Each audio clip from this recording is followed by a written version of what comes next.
오늘 함께 읽을 말씀은 신약성경 에베소서 4장 1절에서 4절입니다. 에베소서 4장 1절에서 4절 한 목소리로 합독하도록 하겠습니다. 다 자리에서 일어나셔서 한 목소리로 합독하겠습니다. 함께 읽습니다. 시작. 그러므로 주 안에서 갇힌 내가 너희를 권하노니 너희가 부르심을 받은 일에 합당하게 행하여 모든 겸손과 온유로 하고 오래 참음으로 사랑 가운데서 서로 용납하고 평안에 매는 줄로 성령이 하나 되게 하신 것을 힘써 지키라. 몸이 하나요 성령도 한 분이시니 이와 같이 너희가 부르심의 한 소망 안에서 부르심을 받았느니라. 이는 살아계신 하나님의 말씀입니다. 아멘. 자리에 앉겠습니다. 에베소 교회 세 번째 말씀입니다. 첫 번째, 기억해야 할 세 가지가 있다라는 거. 너희도 죄인이었다. 그러나 하나님이 승리하셨다. 그리고 하나님은 지금 우리를 작품으로 만들고 계시다. 이렇게 세 가지 기억해라라는 거였고요. 그 다음에는 우리가 회복해야 할 한 가지. 그래서 처음 사랑, 변화의 원동력인 그 처음 사랑, 그 간절한 사랑을 회복해야 된다. 오늘이 이제 세 번째입니다. 오늘은 우리가 이 에베소 교회가 이루어내야 할, 반드시 성취해야 할 사명, 그 주제로 가겠습니다. 이 에베소서는 특별히 구조가 아주 특별한 책입니다. 1장에서 3장, 4장에서 6장 이렇게 절반을 딱 갈라서 1장에서 3장까지는 하나님의 은혜에 대해서 선포합니다. 그러니까 하나님의 은혜가 어떻게 우리에게 나타나신 바 되었느냐, 죄인이었던 우리를 불러주셨고 예수 그리스도의 은혜로 우리를 살려주셨다, 너희를 작품으로 만드신다. 이게 다 앞쪽에 있었던 거 아닙니까? 2장에. 그러니까 1에서 3장까지는 하나님이 예수 그리스도를 통해 우리에게 베푸신 그 놀랍고도 영원하고 거룩한 은혜가 무엇인지를 설명한 부분이었다면, 딱 반 잘라서 4장에서 6장까지는요 그러므로 우리가 어떻게 그 은혜 앞에 응답하며 살아가야 하는 우리의 미션, 우리의 사명이 무언가를 설명하는 부분입니다. 자, 그래서 에베소 교회에 부탁하는, 명령하는 그 중요한 미션이 뭐냐? 오늘 우리가 같이 읽은 겁니다. 성령이 하나 되게 하신 것을 힘써 지켜라입니다. 하나 되게 하신 것을, 성령이 하나 되게 하신 것을 힘써 지켜라. 자, 여기 아주 중요한 표현이 나오죠. 우리가 만드는 하나됨이 아니라, 이거 잊지 말아야 됩니다. 성령이 이루신 하나됨입니다. 이걸 잊으면 안 된다. 이게 핵심인데요. 성령이 이루신 그 하나됨을 힘써 지키는 거, 이걸 정확히 알아야 되는데, 자, 성령이 하나 되게 하신 것이 무엇인지를 알려면 성령은 예수 그리스도의 영이기 때문에 예수님이 하나됨에 대하여 뭐라고 말씀하셨는지를 살펴보아야 합니다. 요한복음 17장에 나옵니다. 요한복음 17장 11절인데요. 잘 귀를 쫑긋 들어보세요. 나는 세상에 더 있지 아니하오나 그들은 세상에 있사옵고 나는 아버지께로 갑니다. 거룩하신 아버지, 내게 주신 아버지의 이름으로 저들을 지켜주십시오. 우리와 같이 저들도 하나가 되게 해 주십시오라고 기도합니다. 자, 이게 무슨 뜻이냐? 아버지와 아들이 하나 된 것처럼, 하나님과 예수 그리스도께서 하나가 된 것처럼 그런 하나됨이 저들에게 있게 해주십시오 라는 기도. 그 뒤에 이어지는 기도인데요, 17장 20절 21절입니다. 제가 비옵는 것은 이 사람들만 위함이 아니고 그들의 말로 말미암아 믿을 모든 사람들도 다 위함입니다. 이 지구상에 존재하는 하나님의 피조물이 모든 인간을 위한 것입니다. 아버지께서 내 안에, 내가 아버지 안에 있는 것처럼 그들도 다 하나가 되어 우리 안에 있게 해주셔서 세상으로 아버지께서 나를 보내신 것을 알게 하시고 믿게 해주십시오 라고 하는 기도를 드리는데요. 자, 이게 무슨 뜻이냐? 내가 아버지 안에 있는 것처럼, 아버지께서 내 안에 있는 것처럼 저들의 하나됨이 그와 같은 하나됨이 되게 해주십시오. 이게 예수님이 원하시는 하나됨이라고 하는 겁니다. 자, 이런 하나됨에 비춰서 우리를 돌아봐야 된다, 저는 생각합니다. 자, 지금 우리 아까 우리 박지현 형제도 기도했는데, 연합이라고 하는 어려운, 아름다운 목표를 가지고 달려오고 있는 중입니다. 그렇죠? 그리고 그 연합이라고 하는 목표를 이루어가는 과정 속에서 저는 중앙과 배화 모든 우리 성도들이 다 같이 진짜 신앙에 도전하고 훈련하고 그것을 몸에 체득하고 성숙해가는 과정이고 선물일 것이다, 저는 믿습니다. 비로소 진짜 신앙생활에 도전하는 것이다. 이것이죠. 어떤 하나됨이냐? 이런 하나됨이요. 자, 우리를 한번 돌아보겠습니다. 우리는 하나가 되기 위해서 지금까지 굉장히 많은 과정들을 밟아오고 있습니다. 아주 오랜 시간 9여 차례 우리 모여가지고 9차례 모여서 TFT 회의도 했고요. 관계 부처들이 만나서 여러 가지를 조율했고요. 심지어 지난 연합수련회 좋았습니다. 네. 어마어마하게 넓은 소리가 엄청 울리는 공간이었습니다. 거기에 진짜 많은 사람들이 모여가지고 중앙 배화가 어디 있습니까? 그냥 다 주를 믿는 자들의 연합으로서의 2박 3일의 아름다운 시간을 보냈습니다. 그리고 어제 드디어 우리 청년부는 이제 더 이상 내가 중앙 청년부냐, 내가 배화 청년부냐, 이딴 소리, 죄송합니다. 이런 소리를 안 해. 그냥 여긴 벌써 장난 아닙니다. 예, 이미 엄청 친해져가지고 그냥 다 우리 청년부지 이런 거 없어. 지금 여기는 어제 1박 2일 딱 다녀왔는데요. 예배 드리는 영상을 보는데 얼마나 정말 근사하다, 아름답다. 모두가 다 그렇죠. 우리를 하나 되게 하는 이유 단 하나죠. 예수 그리스도, 그분의 이름이 우리를 하나 되게 하는 것이다 라고 하는 것을 되새길 수 있는 기회가 아니겠나.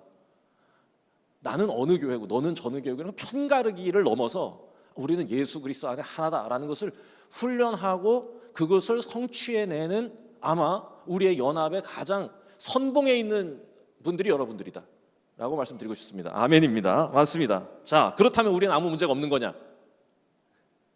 아니지요. 이걸 잊지 말아야 한다. 이게 중요한 겁니다. 우리는 연합을 위하여서 최선을 다해 지금 오고 있습니다. 할 수 있는 모든 방법들을 고안하고 교제하고 마음을 나누고 삶을 나눌 기회를 찾습니다. 하지만 주님이 원하시는 하나됨은 여러분, 우리의 힘으로 우리가 만드는 연합보다 더 깊은 것이다. 이걸 잊지 말아야 됩니다. 하나님이 예수 그리스도 안에, 예수 그리스도가 아버지 안에 거하신 것 같은 신비한 연합이 주가 원하시는 하나됨입니다. 그 신비한 연합이 부디 우리 가운데 있게 하여 주시옵소서. 그러니까 그 관점에서 보면 아무리 우리가 한 가족 같은 하나됨을 누리고 있다 할지라도 여전히 우리는 부족한 것이다. 이 신비한 연합을 향하여 평생을 달려가야 하는 여정이 바로 이 미션이다, 이 사명이다 생각하셔야 합니다. 여전히요. 아마 중앙교회 벌써 몇 대째 신앙생활 하시는 분들은 더 이상 하나 될 수 없다고 느끼실 수도 있겠지만 아닙니다. 우리 주님이 원하시는 연합은요, 그거보다 더 깊은, 더 아름다운 신비한 연합이라는 거예요. 그러니 그 관점에서 늘 부족한, 늘 간구하는 마음의 자세와 신앙의 태도가 필요하지 않겠나. 자, 그래서 중요한 거, 이게 쉽지 않다는 걸 기억하는 겁니다. 왜냐하면 교회는요, 하나 되기가 가장 어려운 모임이기 때문에 그렇습니다. 가만히 생각해 보면 세상의 다른 조직들은 웬만하면 다들 어떤 공통점들을 다 가지고 있습니다. 다 비슷비슷한 무언가가 있어요. 그게 지역이건 혹은 회사에 이런 거 있잖아요. 이사들의 모임, 사장들의 모임, 이렇게 그래요. 네. 그래요. 그런데 교회는 너무도 신기하게 아무나 옵니다. 진짜 아무나 옵니다. 연령, 출신, 형편, 관심사, 성향, 생김새 너무 다양한 사람들이 모였기 때문에 솔직히 우리는요, 같은 것을 찾기보다 다른 것을 찾기가 훨씬 더 쉽습니다. 중앙교회와 배화교회의 다른 점을 찾으시오. 우리는 순식간에 100가지 정도를 찾아낼 수 있을 것 같습니다. 딱 보면 그렇죠. 그래서요, 가만 내버려 두면 교회는요, 그 특성상 흩어지기, 하나 되기보다 흩어지고 나뉘어지기 쉬운 것이라는 걸 항상 기억해야 이 신비한 연합에 한 걸음이라도 다가설 수 있는 겁니다. 여러분 가만 놔둬 보십시오. 가만 놔두면 하나님이 알아서 하신다. 절대 그렇지 않습니다. 가만 놔두면 어떻게 되냐? 우리의 버릇대로, 습관대로, 형편대로 또 편을 가르고 깨어지고 나누기 시작할 겁니다. 자신들이 원하는 욕망대로 하나하나씩 모이기 시작하겠죠. 편을 가려고. 여러분, 이거는 교회가 아니라 깨져야 할 바벨탑의 모습에 가깝습니다. 그러니 이렇게 하면 안 됩니다. 그래서 정성껏 애써서 힘써서 돌봐가야 합니다. 이 연합을. 자, 그렇다면 이제 마지막 과제죠. 그러면 어떻게 해야 되느냐, 이게 과제입니다. 저는 이것이 오늘 성경이 우리에게 말씀하시는 바, 서로 용납하고 겸손함으로 서로를 바라보고 그 하나 되게 하신 것을 지키는 것. 자, 한마디로 정리하면 이렇게 결론 내릴 수 있습니다. 우리가 서로를 볼 때 우리의 진짜 신비한 하나님의 연합을 우리 교회 안에 이루기 원한다면 우리가 서로를 어떻게 바라보느냐가 중요하다입니다. 우리 눈에 어떻게 보이느냐가 아니라 우리가 서로를 어떻게 바라보느냐가 핵심입니다. 여러분, 우리는요, 다른 것을 같게 볼 수도 있고 같은 것을 다르게 볼 수도 있습니다. 솔직히 여기에서 제 아내를 모르시는 분이 계실 수 있는데요. 자, 저를 보시고 제 아내가 누군지를 맞춰보시면 어떨까요? 못 맞추십니다. 자, 혹은 누구를 보시고, 자, 우리 중앙교회 어느 권사님, 네, 딱 앞에 나오시라고 그러고, 자, 이분의 남편을 골라보세요 라고. 절대 못 고릅니다. 그런데 신기하게도요, 겉으로 보면 누가 봐도 다릅니다, 부부는. 그런데 신기하게도요, 함께 놓고 오래 지내고 그 사람들 자꾸 보다 보면 놀랍게 우리는 그걸 뭐라고 그러느냐, 이상하게 둘이 닮았다는 얘기를 합니다. 신기하죠? 그런데 반대로 형제는요, 누가 봐도 형제입니다. 누가 봐도 형제예요. 김태컨, 김태규는 형제입니다. 그런데 신기하게도요, 둘 중에 하나가 말을 안 듣기 시작하죠. 그럼 걔는 저를 닮지 않았다고 주장합니다. 얘는 당신을 닮았어. 그때부터는 다르다고 보는 거죠. 그러니까 여러분, 전자는 보이기에는 다른데 똑같다고 보는 거고요, 후자는요, 보이기에는 같은데 다르다고 보는 겁니다. 어떻게 보느냐가 중요하다, 그거죠. 어떻게 보아야 하는가, 세 가지를 함께 나누고 기도하겠습니다. 첫 번째, 어떻게 우리가 보아야 하냐? 내 눈이 아니라 예수님으로 서로를 바라보는 것입니다. 자, 말이 조금 어려울 수 있어요. 예수님으로 서로를 본다고 하는 것의 의미가 무엇이냐를 세 가지로 나누겠습니다. 저는 그걸 첫 번째, 예수님의 거룩의 높이에서 서로를 바라보는 거예요. 신앙의 가장 위대한 힘은 내 눈으로 세상과 나와 이웃을 보는 게 아니라 저 위대하신 거룩하신 하나님의 눈으로 나를 찍어보고 세상을 바라보고 이웃을 바라보는 것입니다. 이게 신앙을 가진 자에게 나타나는 가장 위대한 신비고 기적이고 변화입니다. 거룩의 높이에서 서로를 보는 거예요. 여러분, 비행기를 타고 하늘에 올라갔다고 한번 상상해 봅시다. 그러면 우리 눈높이에서는 높은 건물도 있고 낮은 건물도 있고 또 고급스럽게 멋진 차도 있고 소박하고 작은 차도 있고 비싼 옷을 입은 사람도 있고 소박한 옷을 입은 사람도 있겠죠. 어떤 사람은 나이가 들었고 어떤 사람은 나이가 적겠죠. 어떤 사람은 목사고 어떤 사람은 집사고 장로고 평신도고 그렇겠죠. 우리 눈에는 그렇겠죠. 그렇지만 조금씩 올라가다 보면요, 설악산에 케이블카를 타고 올라가서, 거긴 대청봉은 아니라면서요? 저는 한 40년간 거기가 대청봉인 걸로 알고 있었습니다. 케이블카를 타고 올라가서 그 위에서 밑으로 이렇게 보면 매표소에서부터 케이블카에 걸어오는 사람들이요, 한 1mm 정도로 보입니다.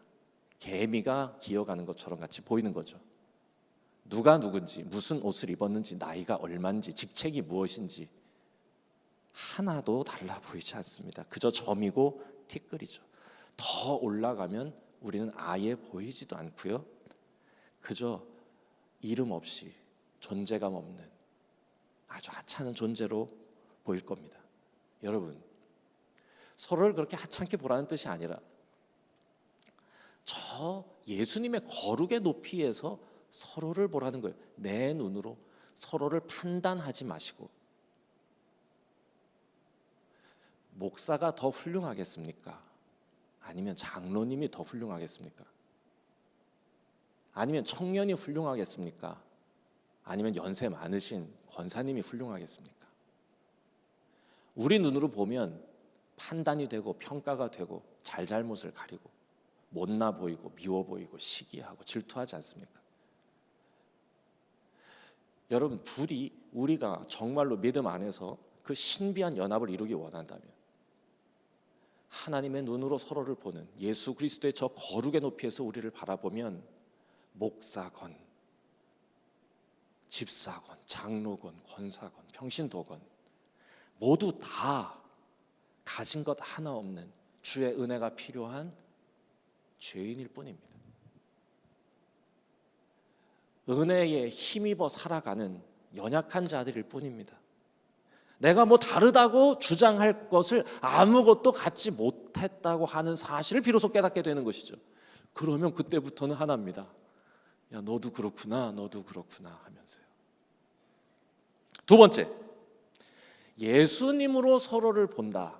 이것이 연합의 방법인데요, 과정인데요. 두 번째는요, 뭐냐? 저는 이걸 오늘 말씀의 제목처럼 사랑의 깊이로 서로를 들여다보는 것이라고 말씀드리고 싶어요. 이건 가만히 그 사람의 마음을 헤아리시는 예수님의 마음으로 서로를 본다고 하는 뜻입니다. 예전에 제가 아주 감동적으로 TV 프로를 보았던 이 순간이 있습니다. 아직도 기억이 정말 생생한데요. 유채훈이라고 하는 테너 가수가 있습니다. 이번 팬텀싱어 아니고 그 전 팬텀싱어라는 프로그램인데요. 오페라 가수가 나와가지고 막 이렇게 노래하는 건데, 그 유채윤이라고 하는 테너가 굉장히 탁월하고 빛이 나는 사람입니다. 예. 뭐 일몬도라고 하는 노래를 부르는데 와, 눈물이 찔끔 날 정도의 실력. 그런데 이 사람이 팀을 이뤄가지고요, 네 사람이 같이 화음을 맞추면서 막 이렇게 이제 그 경연에서 노래를 딱 맞췄을 때 정말 너무 멋졌습니다. 그 무대가요. 근데 그 무대를 보고는 김이나라고 하는 그 음악 평론가가 뭐라고 얘기를 하냐, 작사가지, 음악 평론가가 아니고 그 김이나라는 작사가가 이렇게 보더니 약간 그 사람도 약간 울먹울먹하고 약간 감동이 된 모습이었는데요. 이렇게 말합니다. 제가 그분의 말을 읽어드릴게요. 영화 감독님들한테 제가 들은 적이 있는데, 영화 배우 송강호의 위대함이 본인이 원톱인 영화에서도, 본인이 원톱인 주인공인 영화에서보다 밀양이라는 작품에서 정말 느낄 수 있었다고 합니다. 그게 무슨 말이냐면, 우리는 밀양이라는 영화를 보고 전도연을 이야기하지 송강호를 이야기하지 않거든요. 그렇게 엄청난 존재감을 가진 배우가 자신의 존재감을 조연급으로 줄일 수 있는 건 송강호밖에 할 수 없는 일이라고 말하더라고요. 저는 오늘 유채훈 씨에게서 그 능력치를 본 것 같아요. 그로 인해서 다른 두 분이 가진 재능이 정말 멋있고 아름다운 불꽃처럼 빛이 났던 무대예요. 정말 아름다웠습니다. 이야, 이 정도 돼야 작사가를 하는 것이구나 라는 걸 느꼈습니다. 이 말을 들었을 때 여러분, 유채훈이 어떻게 하셨는지 아세요? 펑펑 웁니다. 그냥 아무 말 안 하고 그냥 막 울어요.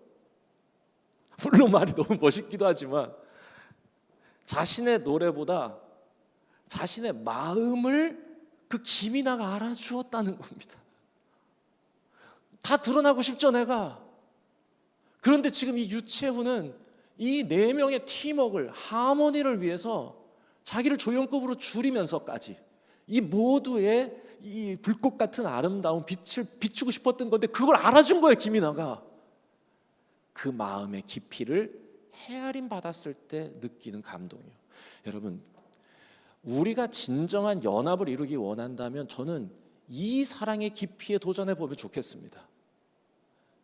서로의 부족함이나 모자람, 나와의 다름을 이야기하고 판단하고 나랑은 다르고 힘들고